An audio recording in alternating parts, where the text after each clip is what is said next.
평가는 갈리지만 매우 눈에 띄는 정치인이 있었습니다. 누굽니까? 박정희입니다. 전두환도 공과가 병존합니다. 강릉의 외손이 여러분을 뵈러 강릉에 왔습니다. 강릉의 외손이 무도하고 무능한 정권을 반드시 교체하겠습니다. 성역 없이 수사하는 특검이 반드시 필요하고 윤석열 후보께서 본인이 혐의가 드러나는 부분은 빼고 하자 이런 엉뚱한 주장으로 이 문제가 앞으로 진척이 못 되고 있는데 부산저축은행 포함해서 하자고 벌써 얘기한 게 언제입니까? 할 거면은 180석을 가지고 있는 당에서 빨리 특검법을 이 야당하고 협상을 빨리 들어가든지. 네, 정치권 현안 살펴보겠습니다. 현근택 더불어민주당 선대위 대변인, 김병민 국민의힘 선대위 대변인 모셨습니다. 두 분 안녕하십니까? 네, 안녕하세요. 네, 우선 이재명 후보 경북 지역을 방문한 자리에서 박정희, 전두환, 이승만 이 전 대통령에 대해서 공과가 있다. 이 평가가 상당히 눈길을 끌었습니다. 네네. 어떤 배경 얘기입니까? 일단은 뭐 공과가 있는 건 맞죠, 다. 왜냐하면 네. 뭐 이승만 전 대통령 같은 경우에는 어쨌든 이제 농지 개혁 부분을 들었습니다. 저도 이 부분은 굉장히 크다고 봅니다. 이제 네. 그게 어찌 보면 공산화를 막았다고 얘기하는 분들이 되게 많거든요. 그 당시에 농지 개혁이 굉장히 중요했던 것 같고. 물론 이제 물러날 때 4.19 혁명으로 물러났기 때문에 당연히 부정선거 이미지가 당연히 있는 거죠. 전두환 씨 같은 경우도 마찬가지입니다. 군사 쿠데타 5.18 진압했다고 있는데 당시에 이제 3조 호황으로 뭐 물론 대외적인 거 아니냐 했지만 이제 경제 성장 부분도 있는 것이고 네. 박정희도 마찬가지죠. 어쨌든 5.16 군사 쿠데타로 집권했지만 산업화 아마 어제도 간 거 중에 보면은 이제 뭐 금호공대라든지 아니면 5.1 경부고속도로라든지 뭐 포항 제철이라든지 이게 어찌 보면 다 이제 우리나라 산업화의 근간을 이룬 거거든요. 네네. 그런 부분을 얘기한 겁니다. 강원 지역 찾은 윤석열 후보는 강릉, 속초, 춘천을 돌았죠. 예, 맞습니다. 어떤 1박 2일. 민심들 반향은 어떻습니까? 1박 2일 동안 강원도 지역들을 핵심적으로 돌았고요. 네. 워낙이나 반응이 뜨거웠습니다. 사실 지난 경선 토론회 때도 강원도 지역을 가면 다른 지역에 비교해 봤을 때 굉장히 많은 호응들이 있었고요. 네. 지금은 권성동 사무총장, 이양수 수석 대변인 등 또 이 선대위의 핵심적인 요직을 맡고 있는 인사들 중에 강원도 지역이 상당수 있습니다. 네. 이 강원도 지역의 경제를 제대로 끌어올리겠다는 후보의 비전 이런 네. 공약 발표들과 함께 지역에서도 많은 호응들이 있었다고 말씀드립니다. 네. 이재명 민주당 후보가요. 그 최근 발언 중에 이제 문재인 정부의 어떤 차별화에 대한 관련한 언급들이 이게 주목을 끌고 있는데 저는 문재인도 아니고 윤석열도 아니다 이런 언급을 했습니다. 이게 네네. 어떻게 나온 얘기입니까? 뭐 당연히 맞는 말인데 네. 어제 윤석열은 당연히 아니고요. 그러니까 문재인 대통령과의 결국 차별화 아니냐 하는데 사실은 이제 민주당이나 이재명 후보 입장에서 딜레마는 지금 정권 교체율은 굉장히 높거든요. 네. 50대 후반을 중후반을 계속 유지하고 있지 않습니까? 그러니까 문재인 대통령 지지율은 한 30대 후반에서 40대 초반이고 그 격차가 한 15% 정도 나고 있거든요. 근데 그 격차를 그럼 얼마나 메꿀 것이냐 문제인데 저는 뭐 이게 대선이라는 게 사실은 현재 뭐 문재인 대통령을 다시 하는 게 아니잖아요. 그러니까 민주당에 대한 심판 분위기, 그다음에 이제 문재인 대통령에 대한 지지도는 높지만 또 민주당 후보가 또 당선되는 거 싫다 이런 분위기 분명히 있습니다. 지금 내면에 있기 때문에 결국은 이재명 후보 입장에서는 이재명 정부, 이재명 대통령 나의 색깔 이걸 드러낼 수밖에 없는 것이고 그거는 뭐 선거가 더 가까워질수록 그럴 수밖에 없다. 그거는 네. 뭐 국민들도 그렇고 아마 민주당 지지자들도 충분히 그렇게 생각할 걸로 보고 있습니다. 말씀하신 대로 어떻게 보면 당연한데 이게 이제 굉장히 중요한 지점입니다. 왜냐하면 최근 여론조사를 보면은 정권 교체에 대한 그 희구하는 분들이 굉장히 많지 않습니까? 네. 저런 식의 어떤 예를 들면 문재인도 아니다 이런 어떤 차별화 전략으로 나갔을 경우에 국민의힘 입장에서도 뭔가 전략에 좀 변화가 필요한 것 아닙니까? 뭐 특별하게 그렇게 생각하지는 않습니다. 네. 민주당이 이재명이 아닌 이재명의 민주당을 만들겠다고 선언할 때부터 이재명 네. 후보가 차별화를 나서겠다는 전략들은 이미 세워져 있었던 것이 아닌가 생각이 되고요. 근데 지금 보여지고 있는 이재명 후보의 지지율을 보면 문재인 대통령이 정권 말에 가지고 있는 대통령의 국정운영 지지도보다도 낮게 나타나는 상황을 지켜봤을 때 현 정부와 차별화를 가지게 되는 이재명 후보의 모습이 이 국민들이 바라는 정권 교체의 흐름에 올라탈 수 있는 것인가 이렇게 생각해 보게 된다면 저는 그렇지 않다고 보여집니다. 네. 오히려 이재명 후보가 최근 들어서 과거에 했던 발언들을 손바닥 뒤집듯이 바꾸게 되는 내용들을 많이 보여지는데요. 이 정부의 방역에 대해서도 마찬가지로 거칠게 비판하는 목소리를 내는 것이 네. 오히려 집권당 후보로서의 안정감마저 떨어지게 되는 것은 아닌가 싶어서 오히려 이재명 후보가 취하고 있는 전략에 문제점이 있다고 생각을 합니다. 네. 이재명 후보가요. 왜 비호감이 생겼냐 이 질문에 네. 비주류 정치인의 운명이다 이런 얘기를 했습니다. 공감하십니까?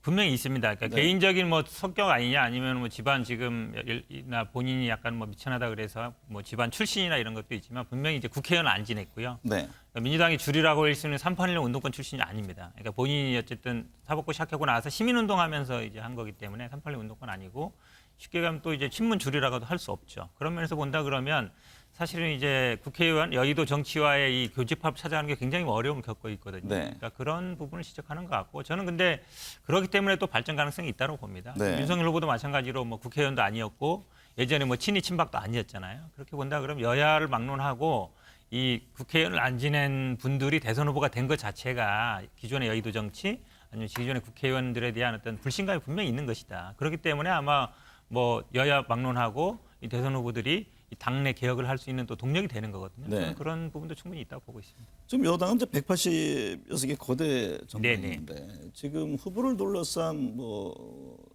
자당 내 국회의원이라든가 범여권 전체의 움직임에 좀 아쉬움이 있습니까? 아무래도 뭐 말씀하신 제가 앞에 말씀드린 것처럼 이제 국회의원을 하거나 뭐 당 대표를 하거나 뭐 원내대표를 하거나 이런 게 아니었기 때문에 사실은 어찌 보면 뭐 국회의원들이 적극적으로 안 나서는 거 아니냐 이런 얘기들도 많이 돌고 있는데 네. 최근에 보면 뭐 일정을 알리는거나 SNS 활동이나도 그렇고요. 또 지역에 갔을 때 그 지역도 의원들이 적극적으로 하고 있어서 분위기는 점점 나아지고 있다 이렇게 네. 말씀드리고 싶습니다. 윤석열 후보의 비호감도도 높잖아요. 네. 그 배경을 어떻게 보세요? 이재명 후보와 같은 비슷한 어떤 뭐 비주류 내린 정치권 인사가 아니어서 그런 거예요? 그렇게 판단하기보다는 네. 일단은 윤석열 후보가 정치를 시작하게 됐던 계기가 조국 전 장관 사퇴 그리고 문재인 정부에 대한 거친 비판 이런 방식에서 정권 교체를 원하는 국민들의 마음을 담아내는 반면 네. 현 집권 세력을 지지하고 있는 여론 입장에서는 그 반대급부적인 비호감도가 높게 나타날 수밖에 없겠죠. 네. 그리고 더불어서 지난 7월 말 국민의힘에 입당을 했기 때문에 이 기존에 있었던 또 기성 정치권의 반발을 가지고 있었던 민심의 흐름이 비호감도로 일부 치환돼서 나타날 수도 있을 겁니다. 네. 이 정치인의 비호감도라는 게 특정 후보에게만 높게 나타나는 것이 아니라 현재에서는 꽤 오랫동안 정치 활동을 했던 인사들 거의 모두에게 고루 높은 상황으로 나타나고 있기 때문에 국민들이 보는 정치 불신의 모습들을 깨부수기 위해서 훨씬 더 참신하고 개혁적인 노력을 많이 해야 된다고 생각을 합니다. 네. 이재명 후보가요 대구 경북에 가서 그 윤석열 후보를 겨냥해서 조직폭력배, 뭐 친일파, 벽창 상당히 그 날선 그 비판을 했는데 어떤 배경입니까? 이게 결국은 이제 남북 종전선언에 찬성하느냐 반대하느냐 이 부분과 관련해서 충돌한 건데요. 왜냐하면 네. 지난번에 이제 김대중 그 노벨 평화상 시상식에 가서도 그 얘기를 했던 것처럼 지금 윤석열 후보는 종전선언을 반대한다는 입장을 밝히고 있습니다. 이재명 후보는 해야 된다는 입장을 밝히고 네. 있고 그렇다 그러면 아마 윤석열 후보는 이 압박과 제재 아니면 이거를 하나로 써야 된다는 건데 사실은 평화를 아니면 이 평화 체제를 구축하는 것은 물론 압박도 할 수 있지만 대화 협상도 해야 됩니다. 압박과 제재와 대화와 협상을 둘 중에 하나만 선택할 거냐? 그러니까 하나를만 선택한다는 게 이제 백창호라 얘기한 거고요. 사실은 이제 뭐 이 정권 교체를 많이 얘기하지만 윤석열 후보의 가장 큰 그 지지 세력이라는 게 정권 교체를 지지하는 분도 있지만 거기에는 복수도 있거든요. 사실 네. 복수심이 그러니까 박근혜 그다음에 뭐 이명박 구속한 거에 됐으니까 우리도 뭘 복수해야 되는 거 아니냐 이런 심리 분명히 올라타 있는데 네. 그런 걸로 정치를 한다 그러면 조직폭력에 다를 바가 뭐가 있겠느냐 이제 이런 부분 말씀드린 겁니다. 우리 김 대변인 반박한다면 어떤 겁니까? 저는 정치인들의 언어가 얘기를 했을 때 그 내용이 돌고 돌아 본인에게 다시 이 굴레가 되는 발언들은 해서는 안 된다고 생각하는데요. 이재명 후보 하면 떠오르게 되는 하나의 연상어 중에 하나가 조직폭력배와 관련된 내용들이 있습니다. 성남시장 시절에 있었던 그 조폭 회사에 대한 내용들도 마찬가지고 과거에 이 조폭에 대한 변호 논란부터 시작되는 많은 일들이 인터넷상을 비롯해서 여론에게 안 좋게 적용이 되고 있는데 실질적으로 그 내용이 윤석열 후보는 조직폭력배랑은 아무 관계가 없는데 네. 내용들의 언급을 쏟아냄으로 인해서 결국은 본인에게 해가 되는 자충수의 발언이라고 생각하고요. 상대에 대한 정치 이제 앞으로 한 87일 정도 남았는데 국민들께서 생각하는 이 앞으로의 나라의 미래 발전 방향에 대해서 조금 더 숙고하는 그런 정치 언어를 사용했으면 좋겠다는 생각입니다. 윤 후보가요, 강원도에서 대선, 총선, 지방선거 다 이기겠다 이런 발언을 했는데 이게 예. 뭐 자신감 표현인지, 또 전방 가까운 강원도에 가서 안보 이슈를 거론하지 않은 것, 이 점에 대해서 의아하는 분들이 있습니다. 윤석열 후보의 최근의 행보 메시지를 보면 국민들이 먹고 살 수 있는 일자리에 초점을 항상 많이 맞춰왔습니다. 네. 경선 과정에서도 강원도에 갔을 때 이 강원도가 단순하게 과거에 있던 산업을 뛰어넘어서 첨단 산업의 중심지로 만들겠다는 포부를 밝힌 바가 있었고요. 네. 이번에도 강원도 지역을 찾아서 늘 가던 안보 행보를 한 것이 아니라 경제를 방점에 찍고 국민들과 함께 그 먹거리와 일자리를 드높이기 위해서 강원도를 경제특별자치도로 추진하겠다는 언급까지 내세운 바가 있습니다. 네. 윤석열 후보가 꿈꾸는 다음번 대한민국에 관한 그 지향점에서 강원도에 중점을 찍었던 내용들도 함께 말씀을 드립니다. 이재명 후보는 그 아내 김혜경 여사, 또 윤석열 후보는 이준석 당대표와 동행을 했잖아요. 이번 TK행에도 강원도행도 마찬가지인데 서로 상대 후보의 동행을 어떻게 보고 계세요? 그러니까 부인하고 다니는 거는 제가 보기에 지극히 정상적인 거고요. 네. 당대표로도 다닐 수는 있죠. 가끔 다닐 수는 있는데 근데 이준석 대표의 역할이 뭐 부인 역할을 하는 건 아니잖아요. 네. 근데 또 엊그제 이제 뭐 대학로에서 청년 예술인들 보니까 뭐 질문을 물론 몇 개는 답했습니다만 또 이준석 대표한테 그 마이크를 건네주는 모습도 있었거든요. 그러면 이게 후보가 누구냐 이렇게 생각 안 할 수 없고 물론 이제 이준석 대표가 뭐 인기가 있기 때문에 같이 다니면은 사람들도 알아보고 사진 찍자고도 하는데 근데 기본적으로 질문에 답해야 되는 사람은 후보고 기본적으로 네. 중심이 돼야 되는 후보다. 그리고 아마 그런 면이 분명히 있죠. 이제 김건희 씨가 나와야 되는데 뭐 나오는 거에 대한 부담감이 있고 이러니까 약간 대신 나서는 게 아니냐 뭐 이런 생각도 좀 듭니다. 네. 윤석열 후보 네. 캠프에서는 어떻게 보고 있어요? 이준석 대표의 경우에는 지난 전당대회를 통해서 헌정사상 초유의 30대 당대표를 만들어내지 네. 않았습니까? 젊은 세대의 정치의 때만 되면 뭔가 줄 세우기 식으로 아니면 기성 정치권들의 부족한 부분들 하나 채우기 위한 방식으로 청년 정치를 활용했던 모습들이 많은 비판을 받은 바가 있죠. 네. 윤석열 후보가 최근에 많이 얘기하는 언급 중에 청년 세대에 대한 언급 중에 하나는 국정을 운영하는 정책의 시혜자가 아니라 국정 운영의 파트너 동반자가 되겠다. 내가 대통령이 되면 각 부처의 청년 보좌역을 신설해서 청년들의 메시지가 국가의 정책에 반영되게 하겠다는 언급을 합니다. 이준석 대표는 당의 대표입니다. 당의 네. 대표, 청년을 상징하는 대표와 함께 전국을 돌면서 청년이 국정 운영의 동반자가 되겠다는 가장 좋은 상징의 신호라고 생각을 합니다. 윤석열 국민의힘 대선 후보가요, 강원도 시군 그 번영회장 간담회에 예. 참석했다가 질의응답 없이 뭐 20분 만에 자리를 떠서 뭐 참석자들의 항의가 쏟아졌다는 건데 이게 어떻게 된 예. 겁니까? 이 기사를 접하고 나서 굉장히 좀 격앙된 분위기들이 있었습니다. 네. 왜냐하면 일단은 여기 참석자 중에 번영회가 아닌 사람이 있었다라고 하기 때문에 고발을 하겠다 지금 해당 행사 주최 측에서는 얘기를 하고 있고요. 해당 행사 주최 측이 초청으로 갔습니다. 네. 일정이 너무 많기 때문에 애당초에 잡혔던 시간 한 10분 정도로 잡아놨던 것 같은데 네. 이보다는 조금 더 오랜 시간은 있어야 되지 않겠느냐라고 하는 이야기들이 서로 주고받으면서 20분가량 행사장에 있다가 참석을 하고 나왔던 것이고요. 이 지역에서 사진 찍기 행사라고 이제 나름대로 문제를 제기하고 있는 모양인데 네. 전혀 그렇지 않다는 점을 해당 행사 주최 측을 통해서 확인할 수가 있습니다. 네. 관련된 내용들을 보도하고 또 전달되는 과정에서 잘못된 내용들도 하나둘씩 바로잡고 있기 때문에 네. 괜한 오해가 없었으면 좋겠다는 말씀을 거듭드립니다. 민주당에서는 윤석열 후보가 메시지 없이 행사만 참석했다 비판하셨잖아요. 그렇죠. 왜냐하면 지금 말씀하신 것처럼 뭐 당초에 20분 약속 잡았다 그러는데요.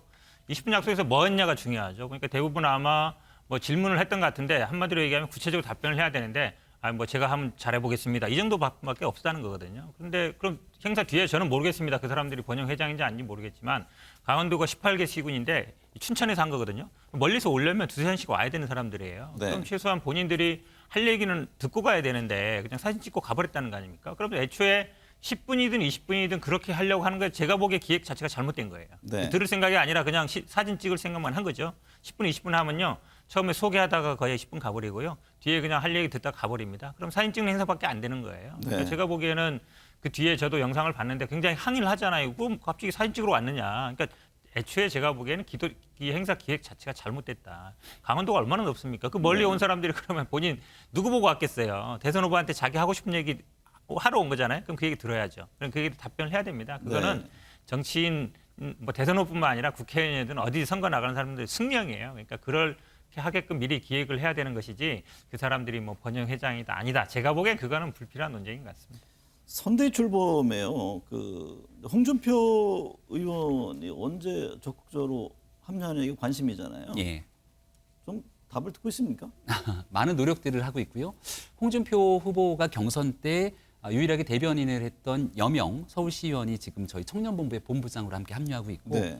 홍준표 당시 후보와 경선에서 또 치열하게 몸을 함께 정치적으로 활동했던 많은 인사들이 선대위에 같이 지금 합류를 하고 있습니다.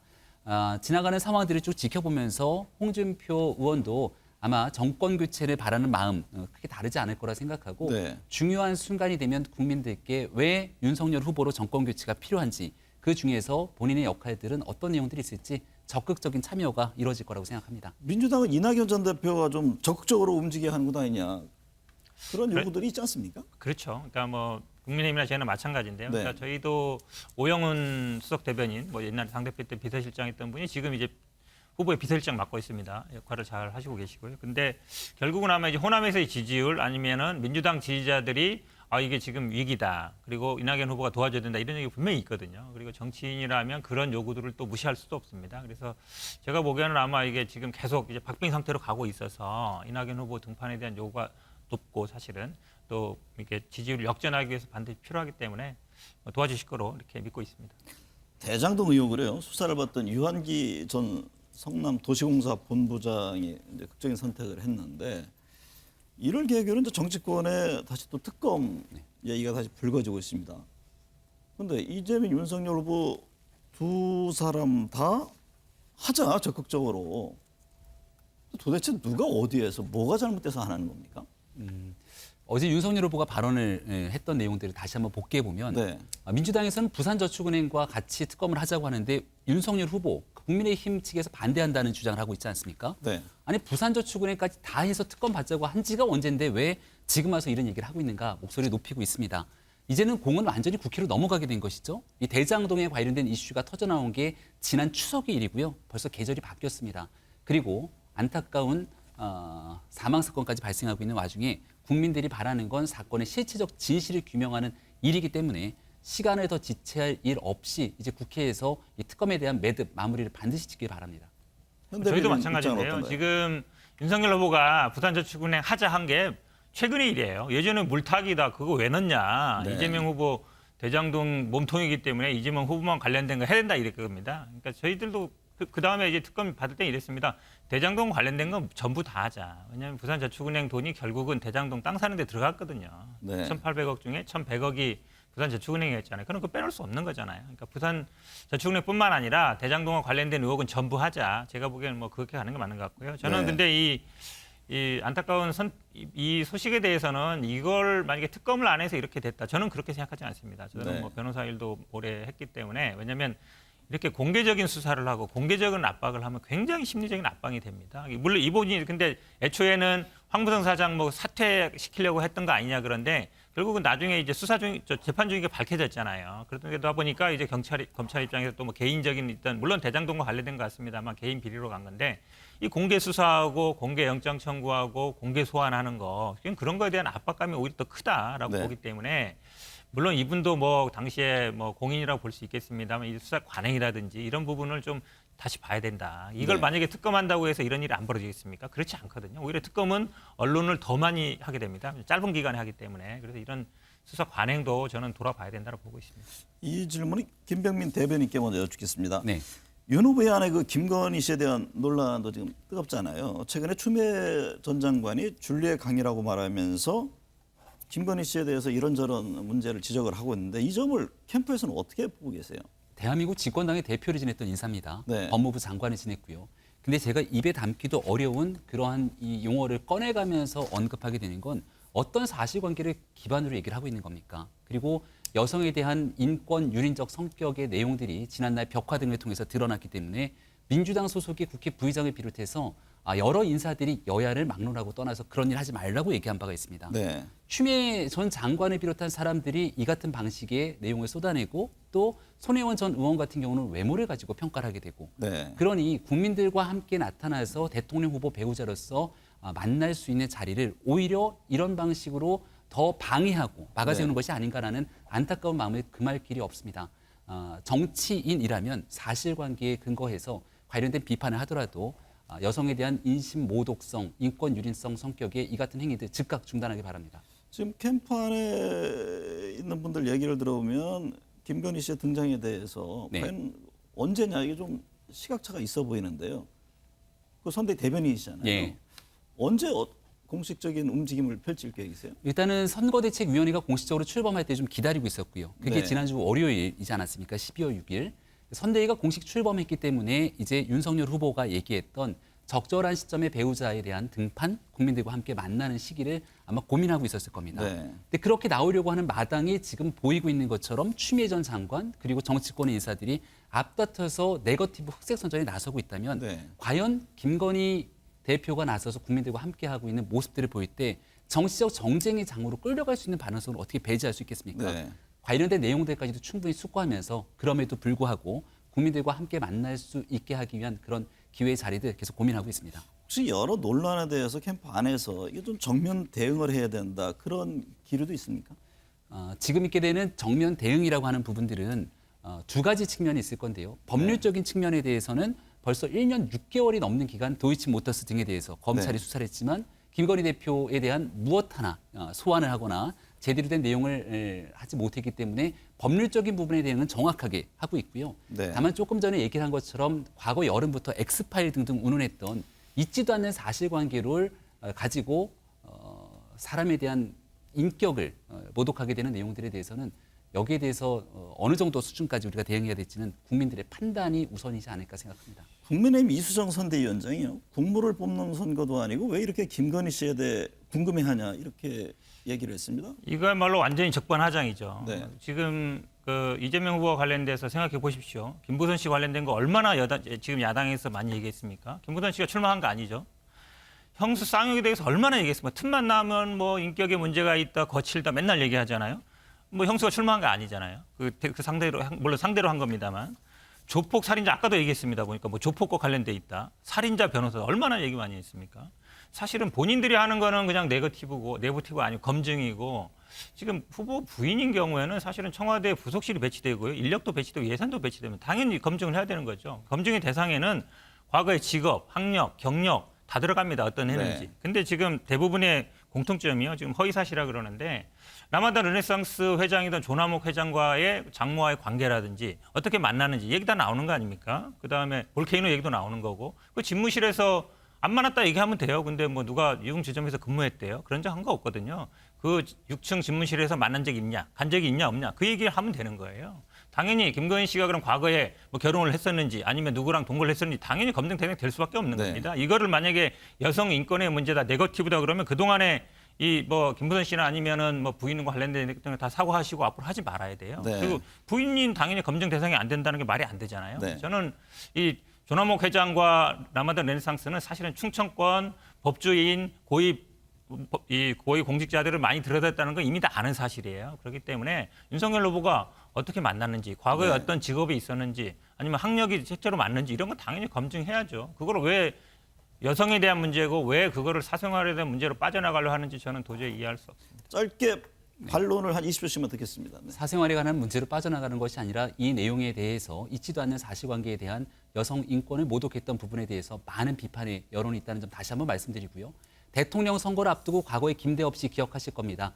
있지도 않는 사실관계를 끊임없이 네거티브 흑색 선전하고 나중에 선거가 끝나면 아니면 말고식으로 가게 되는 지저분한 흑색 선전하지 않았으면 좋겠습니다. 네. 네, 이 실명 증언은 6층에서 봤다는 거는 이제 지금 처음 나온 건데요. 밑에 그 볼케이노에서 봤다는 증언들은 비실명으로 몇 명 나왔습니다. 그리고 지금 뭐 라마단 르네상스 호텔 6층, 볼케이노, 조남욱 회장, 장모 그다음에 양모 검사, 그다음에 그 전에 뭐 의사와 관련된 얘기들은 그동안 계속 나온 얘기예요. 어느 날 나온 게 아닙니다. 그럼 마치 지금 자꾸 이제 김대엽 사건이랑 연결하는데요. 이분은 뭐 녹취록 문제 때문에 됐던 건데 그 증언이 이렇게 많지 않았습니다. 그럼 당연히 본인이 나는 그 라마단 레지던스 유층 그 집무실 옆에 방에 간 적 없다. 거기서 그 사람 본 적 없다라고 얘기하면 돼요. 근데 그 얘기 네. 못 하고 있잖아요. 전면 돌파하시기 바랍니다. 못하고 있는 것이 아니라 이런 내용의 말을 하나 보태기 시작하면 또 다른 내용을 끌어서 얘기하기 시작하겠죠. 네. 그동안 네. 네, 이 정도로 하겠습니다. 오늘 네. 두 분 말씀 여기까지 듣겠습니다. 네, 고맙습니다.